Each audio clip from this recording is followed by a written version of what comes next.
Назад во живо, Маја ја сготви својата салата во тегла. Оние кои што сакаат тоа да го пробаат можат, никој не ги спречува. Ние продолжуваме со разговорите во живо во денешната издание на Студио 1. Како ни тргна, така и продолжуваме во истиот дух со многу информации, особено за интересни настани кои што се случуваат во Скопје и во Македонија воопшто. Таков еден настан е бизнис лигата во мал фудбал. Ја предводи мојот за денешново попладне гостин Младен Ѓуровски. Веројатно е за мене да се изразам така смешно кога кошаркар се бави интензивно со фудбал. Добар ден за тебе. Добар ден, добро ве најдов. Да, добре дојде, добре не најде. Почнува новата сезона на бизнис лигата во новото првенство. Девета последователно. Девета последователно, ни повеќе ни помалку. Да. 9 години издржавте во борбата да ги натерате луѓето од компаниите да играат фудбал меѓу себе.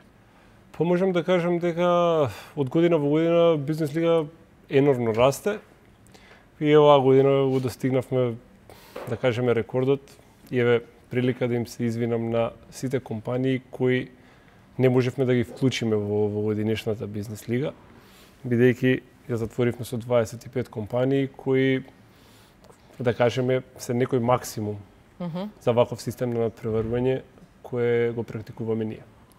Иначе, што се однесува до самиот систем на надпреварување, ние играме еднокружно секој со секого, пошто се влегува во Final 8 фаза, која е, да кажем, интересна, бидејќи и првиот, кој е во регуларниот тек, може да изгуби, тоест се дава шанса на 12-тиот да биде прв, со вкрстување меѓу себе. Така, ако велиш дека оваа година сте го достигнале рекордот, во оние 9 предходни или ајде првата да речеме, колку имаше интерес, колку имаше пријавени? Бизнес лигата растеше од година во година и првата година почнавме со 17-18 компании.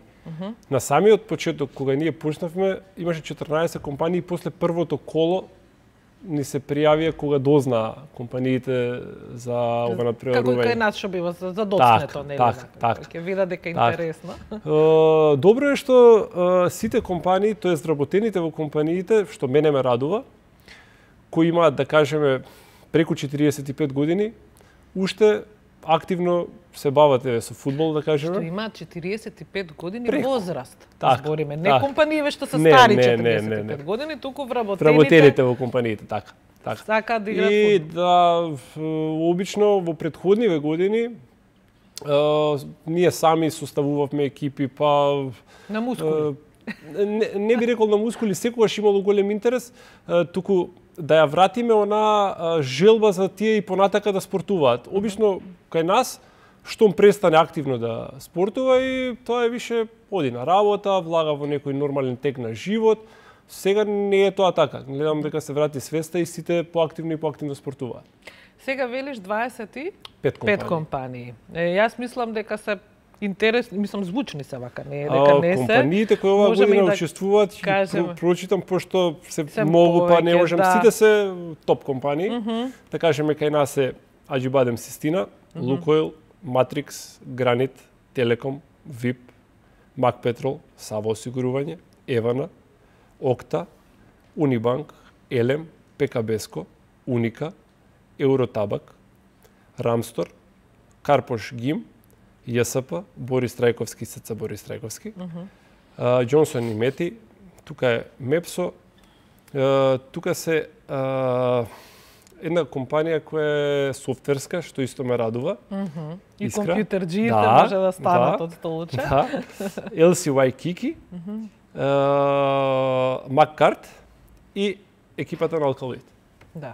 Претпоставам дека добар дел од нив се постојани, нели? Да. Резидентни со години. Постојани се и можам да кажам дека ја сватија поентата на бизнес лигата. Веќе го нема оној надпреварувачки дух како порано кој ќе биде прв, кој кога го добил него се створи една дружба каде што сите меѓу себе се договараат, си помагаат и во работата им користи. Смеат да го менуваат составот, предпоставувам. Така, секако. Важно е да играат за компанијата, но не мора да се постојани, односно истите Значи, фудбалери. нас ни е најбитно луѓето кои играат да се вработени во самата компанија. Тоа е најважно, така. Да. Тоа е предуслов. Така, затоа што знаеме како е. Едни не може да стигнат, други се суоверски, затоа пријавуваат поголем број на луѓе и си го менуваат составот. Она што ми кажа е дека да, ова бизнес лига постои во нашата блиска, да речем, околина, но ние може да се пофалиме со... Значи, постои, но не е на ова ниво на Не е кој така издигнавме развиена. јас и Филип. Јас сум со во оваа лига со Филип Николовски, кој ми е партнер. И ние стварно во овие 9-та сега година ја издигнавме на едно ниво кај што малтене стварно професионално натпреварување. За да се одржи еден натпревар кај нас, има професионална медицинска екипа, човек кој слика, Суди, човек кој пишува така е. текстови, професионални суди, обезбедување. Значи, исто Да, како... ова е замислено како и така е веројатно и почнато, Лиценца. како освен што е лиценца, да, како вид на тимбилдинг, нели, кога вработените се дружат во слободното време и го развиваат својот, во случајот спортски, но предпоставам и колегијален Па дух. нас ни е тоа најбитно да има тимбилдинг во целава приказна и исто да може да си соработуваат едни со други. Да кажеме, си го гледаат они својот бенефит и кроз дружење во бизнес лигата, затоа што соработуваат. Така, и- Младен, каде се играат овие надпревари? Овие се играат во спортската сала Борис Трајковски во мала сала. Секој? Се игра од понеделник до четврток од 19 часот до 21 час. Влезот? Влезот е бесплатен. Кој сака може да... Тачно. Има ли тука семејства што доаѓаат и Има. навигуваат? Има добро организирано, бидејќи има и аеробик во истите термини, па жените може да додат во аеробик, тука има игротека, има и нарочито е посетен тој финален, да кажеме, дел, кога е Final 8, тогаш е цела сала фул. Полна. Да. А за жениве кога ќе смислиме нешто? Па се надеваме дека наредна година би требало нешто да смислиме, работиме на тоа како идеја, па полека. Полека. Тенис? Па жениве се за некоја одбојка, за некој куглање, за таков некој спорт. Може да се размислува зошто да не. И само што ова за крај ме интересира. Постои ли особен ривалитет помеѓу две компании кои што доаѓаат од исто родна област? Ние гледаме Као што се операториве, Да. бензинскиве да. пумпи. Ние гледаме да од секоја област имаме по неколку компании, Така. иначе и затоа и немаме јавен оглас кој сака да може да се пријави во бизнес лига. Туку ние ги регрутираме компаниите. Така. Нормално дека постои ривалитет, но како проаѓаат годините, напоменав дека Тоа е најмалку. све спласнува и важно. почнуваат да се дружат, што ни е нас најбитно. Последната журка ви е некаде во мај. Да, во мај е завршетокот, финалето и тогаш ќе видиме кој ќе биде најдобар. Така, тогаш е повторно повод да се видиме. Да. Ако смислите нешто за жениве во меѓувреме, дојдете ќе го промовираме, нема проблем, тука сме за вас. Ние имаме утре официјално Отварање. отварање во 19 часот. Тоа е во пресконференција, салата за пресконференции при Спортскиот центар Борис Трајковски, каде што ги објавуваме и учесничките, распоредите, системот на натпреварување и некои ситни детали кои се во врска со правилата на игра. Така, значи промоција на новата сезона, Така. како и да е. Така. Во ред, тие кои што се пријавени, оние кои што сакаат да навиваат, појрум да навиваат, отворени сте за Така. целата јавност. Младен, ти благодарам уште еднаш и ви посакувам нова успешна сезона. Благодарам на поканата. Се гледаме Се гледаме. повторно. Одиме со кратка пауза и се враќаме назад со следната предвидена содржина за денес.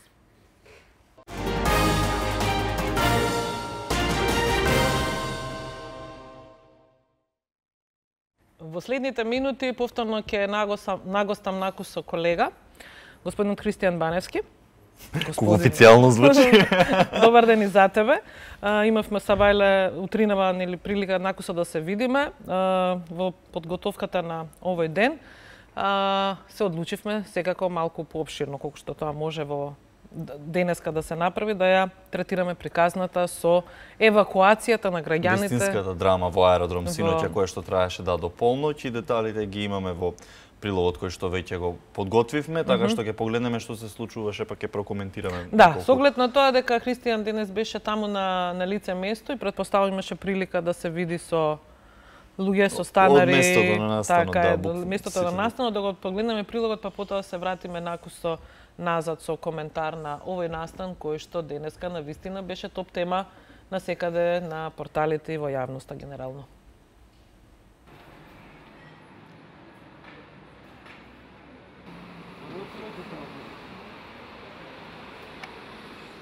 Ова е локацијата во Скопски аеродром која од синоќа е во центарот на вниманието, откако жителите на оваа зграда беа евакуирани поради неподнослива миризба. 6 часа тие поминаа под отворено небо, чекајќи посебна единица на армијата за биолошка, хемиска и атомска одбрана, бидејќи градските власти не успеале да се справат со проблемот. Купишта пелени искористени со уреа и фекалии всушност биле причината поради која жителите на оваа зграда до полноќ поминаа под отворено небо. Додека траеше неизвестноста чекајќи специјалната единица на армијата, помеѓу граѓаните беше и градоначалникот на град Скопје Петре Шилегов, кој што подосна им рече всушност дека можат безбедно да се вратат во своите домови, откако открија дека всушност нехигиената е причината поради нивната евакуација. Но тие не му веруваа, па тој мораше со видео снимка направена од еден од становите да ги разубедува дека всушност навистина станува збор за нехигиена и купишта пелени искористени со фекалии и урина, поради која што тие морале да ги напуштат своите домови.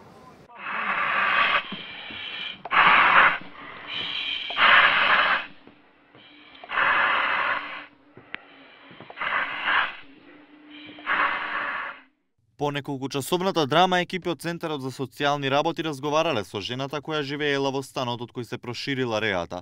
Дополнително денеска разговарале со низината ќерка за утврдување на фактите. Било констатирано дека не станува збор за семејство од социјално ранлива категорија, бидејќи жената остварувала месечни приходи и имала сопствено живеалиште. Тимот уште синоќ ќе утврди дека 90 годишната жена која користела пелени починала во јануари. Сега работиме на тоа да утврдиме зошто пелените толку време останале во станот во кој 90 годишната жена живеела со 65 годишната ќерка. Се работи за материјално и стамбено обезбедена жена, односно корисник е на пензија и има стан, не е загрозена категорија, а и самата има ќерка која пак има обврска да се грижи за неа. Кај неа е нов тим од Центарот за социјална работа кој ќе разговара и со 65 годишната жена, а на нејзината ќерка пак ќе ја објасни дека има обврска да се грижи за мајката. Изјавија од Центарот за социјални работи. Станарите од зградата за дел од медиумите рекле дека жената не плаќала за одржување во зградата и никако не успевале да ја исконтактираат или да поразговараат со неа. Речиси никој не знае како изгледа жената, но се сеќаваа дека пред 20 на години во истиот стан интервенирала пожарната по пријава дека семејството внатре варело ракија. Дополнителен проблем на станарите им представува и бездомник кој живее во подрумот на зградата. Синоќа, откако пожарникарите и инспекторите по сугестија на граѓаните се симнале и во подрумот, нашле над 100 пластични шишиња во подрумот полни со урина. По синоќешната интервенција денеска населбата изгледа како и во секој друг ден. Жителите на зградата пак веќе одбиваат да споделуваат детали или да бидат снимени поради бизарноста на случајот.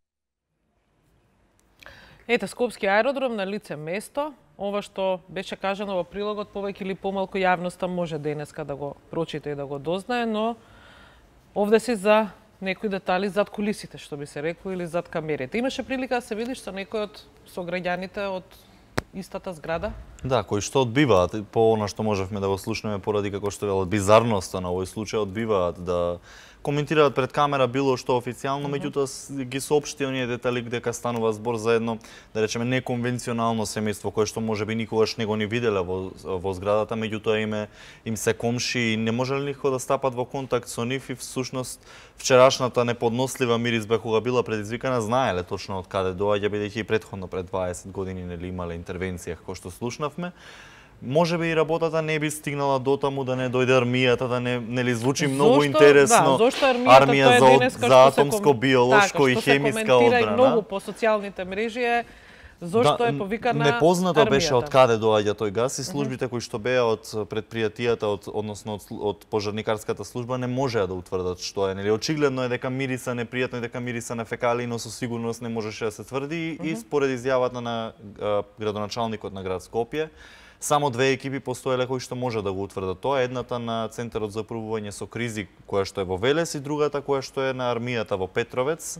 И поради нели ефикасноста и брзината била избрана единицата од Петровец да биде активирана, поради што траеле тие цели процедури од 6 часа, дури се потегнени тој ланец на сите тие процедури, дури пристигне таа екипа, дури утврди за што станува збор, за да на крај утврди дека всушност станува збор за искористени пелени кои што на што не ни верувале самите жители. И слушнавме во прилогот дека градоначалникот преку снимката од телефон морал да ги разубедува и дека всушност тоа е вистинската причина поради која 6 часа помина надвор. А што се случило кога дошле единиците вчера? Дали е станот исчистен на крајот за да се отстрани смрдејата? Последните информации се дека е дезинфицирана и не само станот, туку и целата зграда, дека станарите уште веднаш можеле безбедно да се вратат назад и сега веќе нели се отвара една дилема во јавноста дали ова семејство кое што очигледно се соочува со некаков социјален проблем требало да биде експонирано во јавноста вака, односно нивниот стан и нивната како да речеме приватност. И тука има една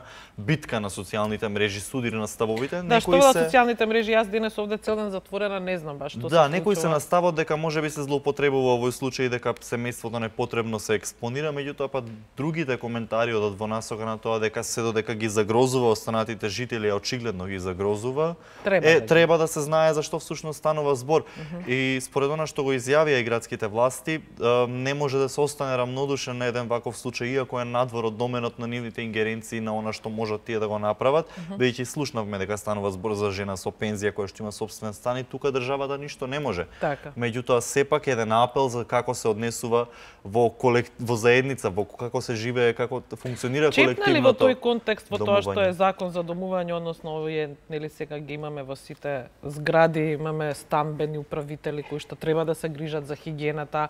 Ти нагласи не плаќала, ова семејство не плаќало за одржување на влезот на. Да, и тоа се проблеми со кои што овие фирми кои што ги одржуваат тие станови, односно правните лица кои што по закон моментално се задолжени да ги одржуваат зградите, се наоѓаат начин како да го наплатат тоа, бидејќи сепак станува збор за одржување на заедничките простори, зборуваме за нели влезот и надвор евентуално доколку зградата има. Меѓутоа нашиот закон не толку доволно ги прецизирах, кој што, например, имаме пример конкретно во Соединетите Американски држави, во поголемите градови особено, можете да ги имате сите пари на светот, меѓутоа доколку одборот на станари во одредена зграда не ве одобри да вие го купите тој стан, вие не можете да го купите истиот стан. Имавме безброј примери кога познати звезди биле одбивани под изговор дека ќе прават журки, дека нема дека ќе го нарушуваат мирот, нешто што во нашиот закон за колективно домување не е до таа мера прецизирано, односно нема такви ингеренции самиот куќен совет за да може да. Последно Центарот за социјална работа, колку што јас разбрав, ја повикува или ќе ја повика керката. Веќе да, според информациите разговарале со керката на оваа жена која што по закон е должна да се грижи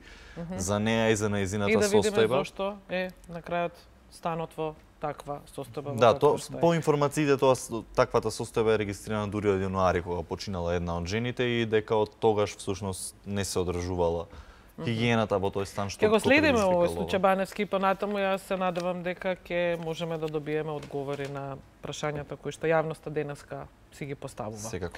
Ти благодарам. Ти благодарам и на тебе. Ние одиме понатаму, тоа што е дел на колегата Владко Чаловски, пред се интервјуто со Чедомир Јовановиќ, лидерот на Либерал-демократската партија, кој што вчера беше во посета на Скопје. Во ова интервју, во разговор што добиваат Македонија и регионот од членството во НАТО и уште многу други прашања и претпоставувам одговор без ракавици. Да погледнеме. Господин Јовановиќ, пред да преминеме на отворените прашања помеѓу Србија и Косово, а во контекст на договорот помеѓу Македонија и Грција, сметате ли дека компромисот и политичкиот диалог се сушност клучот за стабилност на Западен Балкан? Знаеш, ако нисмо окей едни со другима, ако не разговарамо и не разумемо едни други, ако свет гледаме едним оком, onda ćemo već to biti u 90-im. Ili će u buduće svaka generacija rođena na novom prostoru biti neka ratna generacija, mi ćemo živjeti od jednog ludila do drugog ludila. Naravno da je važno to što je Zajev imao imao dovoljno snage i podrške u društvu za te poteze koje povuku. Oni nisu laki. Ni malo, iako možda to nekome sa strane tako izgleda, a čini mi se da će vremenom, pošto sam siguran da će referendum uspeti, biti mnogo onih koji će na to onako gledati kao just like that. To i nije bilo toliko komplikovano. Jeste, posle puno vremena, Makedonija je bila čudna zemlja. Mi smo oduzimali pravo na crkvu, deo vaše teritorije je stalno bio pod nekim znakom pitanja osporen zbog tog otvorenog albanskog pitanja.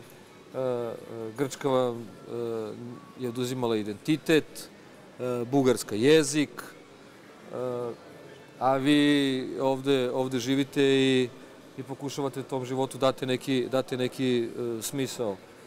Veliki su iskoraci napravljeni.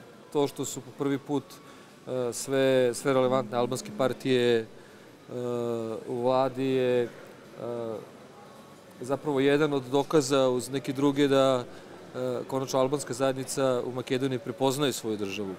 I davanje statusa službenog zvaničnog jezika albanskom je isto bilo nešto što je tome doprinelo. Predsjednik parlamenta Albanac u tom paketu zapravo tako nešto je učvrstio. Dogovor sa Sofijom, opet istorijski, pa onda sa Atinom. Mi imamo višak istorije ovde u našim životima i zbog toga nam je taj horizont bio uvek tako uzak, ali svi ti sporazumi su otvorili sada prostor za nešto što je do skora bilo nezamislivo, a to je za neke realizaciju, pravljenje nekih zajedničkih planova, definisanje ideja od kojih će svi imati koristi i stvaranje mira, malo mira nam je svima potrebno, bez obzira da li smo pravoslavci, da li smo muslimani, da li smo Makedonci, Grci, Bugari, Srbi, Albanci. Bilo koja nacionalnost, bilo koja opredeljenost, da. Našim porodicama, nama, nekog pozitivnog života malo više. Во контекст на тоа, рековте дека мирот не е добре дојден на сите. Македонија го подпиша договорот со Грција и сега изминативе недели во Македонија доаѓаа многу звучни европски и светски имиња од политиката да дадат поддршка токму на тој референдум и при тоа има една реченица која што сите скоро ја кажаа, тоа е дека Македонија е сега пример на Балканот за трпеливост и за политички диалог. Како односно се решава едно прашање? Од Белград, како изгледа тоа? Vidite ovako, ceo svet se okrenuo na glavu. I do nedavno je bilo nezamislivo da se neko pored, ne znam, problema Severne Koreje, Sirije, migranata, unutrašnje političkih turbulencija u Americi, pogledajte nešto liči politička scena u Evropi. Francuska je zbrisana, nema nijednu stranku. Italija praktično isto. Da se nijotkuda Makedonija pojavi u fokusu, a nije rat, nije kriza, nego se dešava nešto pozitivno. Između ostalog, ta pažnja koju je svet poklonio Makedoniji od Matisa, državnog sekretara za odbranu Amerike, preko Pensa koji će primiti sada vašeg premijera, do Angele Merkel, Kurca kao predsjedavajućeg, austrijske kancelarije predsjedavajućeg Evropske unije u ovom trenutku, to na svoj način govori o vrednosti onog što je ovde urađeno i značaju toga. A Beograd, znate kako, mi smo, Putin je nedavno jednom poznaniku, inače političaru iz regiona, rekao, ok, Crnogoru sam izgubio, Makedonija je stativa, a na Srbiju zaboravite. Kad sam video, nama je Cipras pomogao da vidimo šta rade Rusi u Grčkoj. A u Makedoniji ne rade ništa, ali rade u Srbiji. Ја чувствувате присутноста на Русија? I oni iz Srbije pokušavaju da destabilizuju taj pozitivni proces koji je pokrenut dogovorom Skoplja i Atine. Kao što su pre toga rušili projekat članstva Crne Gore u NATO ne birajući sredstva, sve dok se na kraju to nije završilo propalim državnim udarom koji nije bio ni malo naivan kao što se to sada predstavlja. Dakle, Srbija je talac u toj ruskoj orbiti. Mi smo pritisnuti brojnim problemima. Društvo nam je zatrovano, dezorijentisano, previše luta i zbog toga je meni jako važno što je Zaev imao snage da kaže da će podržati dogovor Beograda i Prištine koji ne dovodi u pitanje stabilnost u regionu i što je Vučić ipak smogao snage da kaže da postoje neke taktičke razlike, ali strateški da i on podržava sporazum i dogovor koji su postigli Zaev i Cipras. To je važno jer kada to kaže predsjednik Srbije, dok predsjednik Rusije čini sve da taj sporazum sruši, onda je to iskorak iz jednog minskog polja u kome mi u Srbiji živimo. Важите за човек кој што секогаш го зборува она што го мисли, зборувате гласно. Знаејќи чувствителноста на Србија, на луѓето кои што живеат во неа, кога би ве прашал дали Србија треба да го оди истиот пат како и Македонија, односно НАТО и ЕУ. Во ЕУ сте и пред Македонија во моментов, барем како што велат проценките. Ако ве прашам дали сте за Србија во НАТО, што ќе ми одговорите? Pa naravno da jesam, jer je NATO jedini instrument koji mi možemo regulisati svoje međusobne odnose da se ne poubijamo. Zamislite na što bi ličile Turska i Grčka da nisu bile u NATO-u. Mi svaki 20 ili 30 godina ovde vekovima imamo neke ratove. Uglavnom se koljemo jedni sa drugima. Zbog čega? Zbog toga što nismo u stanju da na drugi način rešimo svoje međusobne odnose. NATO nije samo vojna organizacija, on je i politička organizacija. Organizacija koja je integrisala kontinent na kojem se mi nalazimo. Zemlje koje ga čine nisu uvek bile u prijateljstvu. Pa NATO kao i Evropska unija, one su napravljene na svesti o posledicama antagonizma i sukoba koje je stvorila Evropa u 20. veku. 2 svetska rata. 120-30 miliona ljudi je stradalo u ratovima koji su krenuli iz Evrope. Ja NATO doživljavam kao način prevazilaženja tih naših unutrašnjih slabosti. A svaku ideju distanciranja Srbije od NATO ja doživljavam kao izolovanje Srbije i prepuštanje samoj sebi. Ona takva može samo da nestane ili da bude neka tempirana bomba koja će dovesti u pitanje čitav region. I to je u interesu Rusije i sada kao što je od uvek bilo. Како ја коментирате оној последниот, најновиот инцидент кога председателот Александар Вучич дојде на Косово? Иако знаеме дека за Косово, за Белград, Косово и Србија е една територија, за Приштина тоа се две различни територии. Знаете šta, svako može da priča šta hoće, ali život je širi od toga. Ne možete 2 puta izgubiti isto. Kao što ne možete 2 put stati u istu vodu gazeći kroz reku. Mi smo zbog glupe, neodgovorne, zločinačke politike izgubili Kosovo 1999. godine. Čitav jedan vek nismo uspeli da nađemo zajednički jezik sa kosovskim Albancima. Vučić je bio na Kosovu i neki to opisuju kao njegov istorijski nastup. Znate šta je bio iskorak na koji bi mogao tako da se opiše? Samo onaj govor predsjednika Srbije kojim bi se obratio kosovskim Albancima, u kojem bi se izvinio za svo zlo koje smo im učinili. A ова идеја на Хашим Тачи за прераспределба на териториите? Дали тоа би било... To je daleko, da kažem, to je daleko od onog što sam ja želeo. Би не вратило ли назад неколку години тоа, доколку се случи? Ja sam još 2004. godine tražio od Srbije da ona bude prva koja će priznati Kosovo.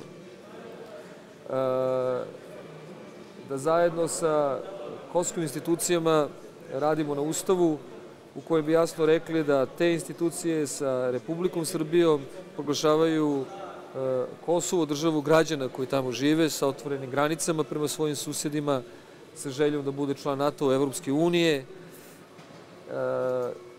s ambicijom da ispravi nepravde iz prošlosti i da učini sve kako bi budućnost onih koji na Kosovu žive bila drugačija, sigurnije, srećnije. I nije bilo pameti za to. Sad kad pričamo o Tačiju ili Vučiću i njihovim dogovorima, mene interesuje šta je alternativa. Za mene nije prihvatljivo ostati ovako kako je sada pa do večnosti. To je samo, takvo Kosovo je samo inkubator za neki novi rat. Да, затоа... I zbog toga, umjesto svog pritiska koji je usmeren na Tačija i Vučića, ja mislim da deo pritiska mora ići ka Evropi. Sa vrlo jasnom porukom. Ako dogovor nije idealan i postoje neke pretnje u njemu ili šanse da ga sutra neko zloupotrebi, dajte da vidimo kako ćemo što pre ući u Evropu, onda će to biti besmisleno i nemoguće. Nama je potrebno drugačiji tempo ulaska u Evropsku uniju, drugačije procedure. Mi sad ulazimo u procedurama utvrđenim za srednjoevropska postkomunistička društva pre 30 godina. Otvorili smo pre 2 nedelje poglavlje ribolov. To je važno poglavlje za nekoga na Baltiku ili za Italiju i Hrvatsku. Ali je malo cinično u slučaju naših društava reći da vreme nije faktor. За крај, она што сакам да ве прашам. Дали гледате сличности помеѓу владењето, ликот и делото на Александар Вучиќ и она што беше критикувано во Македонија со времето на Никола Груевски? Znate šta, to je već teorija, kompetitivni autoritarizam. To su jaki pojedinci i stranke koje onda oni oblikuju, koje postaju surogat države i praktično na takav način društvo čine potpuno zavisnim od sebe. I to vam je model Poljske, to vam je model Mađarske, to vam je model u velikoj meri Srbije, Erdogana, čak se zove Erdogan Belt. Zato nam je važna Evropa, zato nam je važan region. Gruevski bio izolovan i Makedonija je bila izolovana. Ono što se dešavalo tokom tih 10 godina, ne bi bilo moguće da je Makedonija primljena u NATO i da je bila u dinamičnom procesu evropskih integracija. Kod Vučića mi se ne dopada to što sav otrov koga je prepuna Srbija, on ga ne apsorbuje, nego kao da se njime hrani, da ga onda reciklira i vraća nazad u još gorem obliku. I ne dopada mi se atmosfera u mojoj zemlji. Nema nasmijanih ljudi. Znam da je teško, ali tako malo pažnje poklanjamo onome što je pozitivno. Nisam za političare klovnove i za neko foliranje. Ali kada si lider svoje zemlje, a Vučić je lider Srbije, onda moraš biti pozitivan. On za sebe stalno kaže kako nije optimista i kako je uvek skeptičan. Господин Ивановиќ, ви благодарам многу на одвоеното време. Ми беше чест и задоволство. Да, hvala vama. Pozdravite vaše gledalce. Остануваме во, би рекли, истиот дух. Од Чедимир Јовановиќ се селиме на интервју со уште еден навистина политичар од светски калибар. Повторно колегата Владко Чаловски и интервјуто со поранешниот генерален секретар на НАТО Алијансата и дел од Охридската група за поддршка на Македонија, лорд Џорџ Робертсон. За тоа колку е референдумот значаен за Македонија и колку е договорот со Грција исто толку важен во следните 15 минути. Владко Чаловски. Lord Robertson, first of all, thank you for the time for this interview. So, Macedonia has a very big question, that referendum on 30th of September, that everybody talks about it. All the high representatives coming from Europe and abroad, they all talk about the significance of this referendum. So what does it mean, and what do you expect that will happen after that referendum? This is a moment of destiny for this small country. Without a properly internationally recognized name, it faces continued obscurity. It is called FYROM in the international area, called Macedonia inside the country, so there is an identity crisis. So the agreement that has been reached between the Prime Minister and the Prime Minister of Greece protects the identity of Macedonia, the language of Macedonia, the traditions and the culture of Macedonia, but gives it an open door to NATO membership and to eventual EU membership and to being part of the European family. That's a big deal. That's a big offer for the people on the 30th of September, and I hope that they will grab it with both hands. So practically what you're saying is that if the referendum doesn't succeed, Macedonia gets back decades. This is, the issue here is now or never. Even the optimist would say another 10 years of obscurity, but some people would say obscurity is guaranteed forever until the name issue is actually resolved. So, this is about the future of the country, about the future of generations here. Are they going to be continually leaving the country, the best and the brightest, leaving the country and going to Europe, or is Europe going to come to Macedonia? Because NATO membership and EU membership will bring, as it has done in the other countries who have joined, jobs, investment, prosperity, stability to the country. That's what is on offer here. It's not just a name, it's not just a bit of the constitution, it's the whole future for generations yet to come in this part of the world. There is no alternative.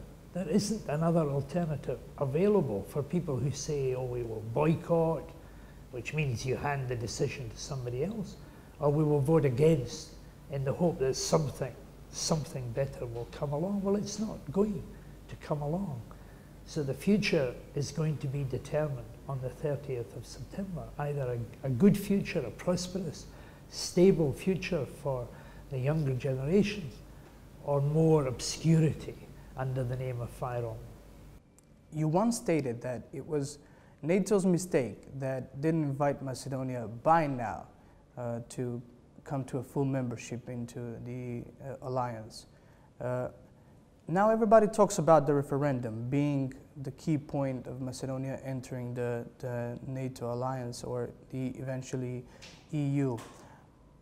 Is there a possibility because there's always one if the referendum doesn't succeed because of small numbers, that the country stops on its path, because everybody says Macedonia is ready, but everything depends on the referendum.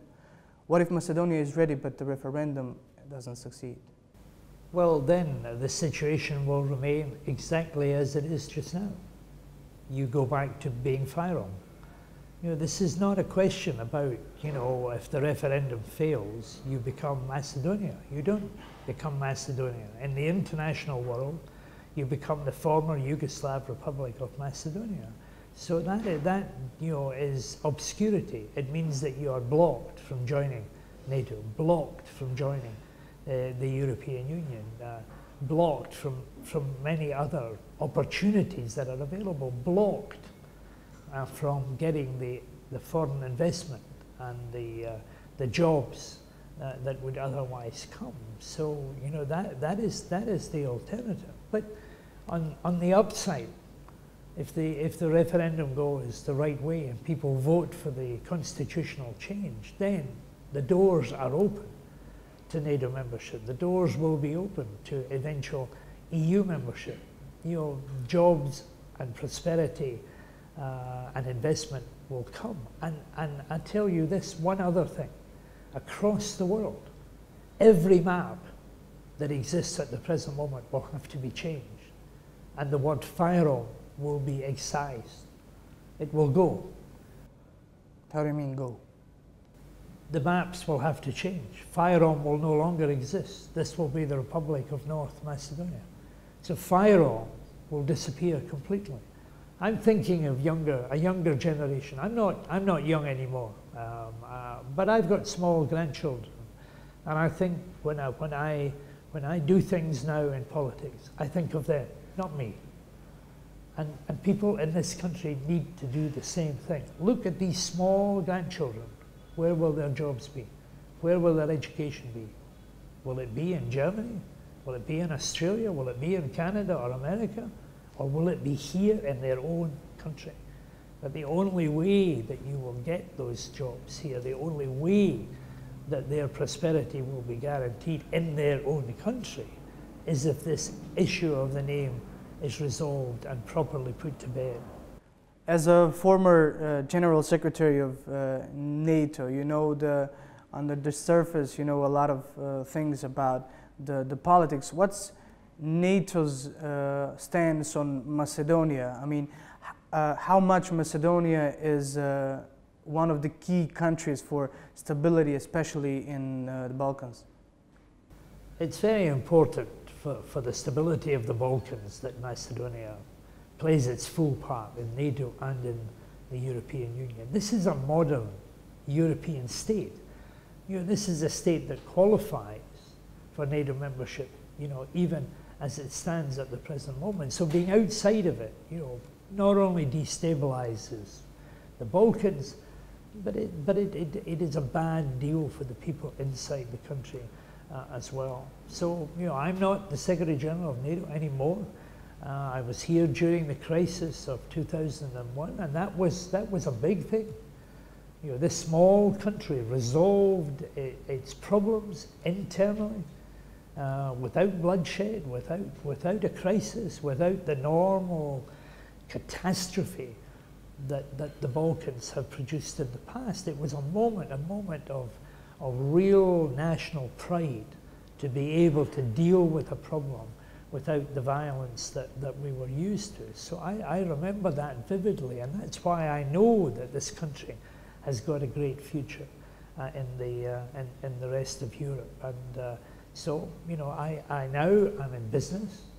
I play a small role in politics, but I'm involved in business, so I know how foreign business operates, how they make decisions, how they locate their factories and the jobs that go with the factories. And I know that constitutional upheaval, the problems associated with a country not being part of the overall structures affects investment as well.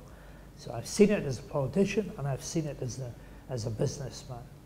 And that's why I'm absolutely convinced that the agreement that has been reached is a good one, and it opens the door for this country and for future generations of Macedonians to thrive in the world. Analyzing the agreement between Macedonia and Greece, what would you say that both countries get from it, resolving the whole name issue? Well, clearly Macedonia gets a huge amount. It goes from obscurity to mainstream.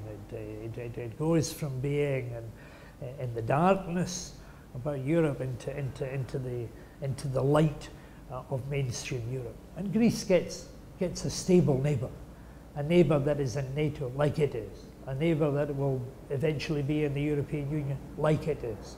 It will resolve the tensions that exist in this part of the world, and it normalizes relations in the Balkans. So both countries have a lot to gain from this agreement. To those people who say, not now, there is an alternative, bad agreement, I say, what's your alternative? What's your alternative? And the reality is, it's now or never for Macedonia. How would you assess Russia's involvement in Macedonia after the agreement between Greece and Skopje? Because we had various news articles with certain facts that Russian representatives tried to somehow destabilize, destruct the agreement in a certain way to not succeed. I mean, we had a similar experience with Montenegro before becoming a member state. So how do you assess the Russia's involvement in Macedonia? Well, there are outside influences that don't want Macedonia to become part of NATO or the European Union. You know, for whatever their reasons are, they are not on the side of the people of Macedonia. That is clear, and people need to ignore these outside voices. You know, the friends of Macedonia are coming here, have been coming here over the last few weeks.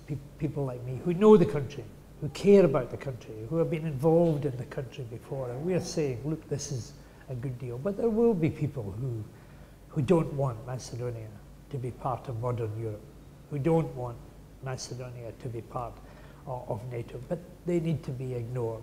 They should be shunned.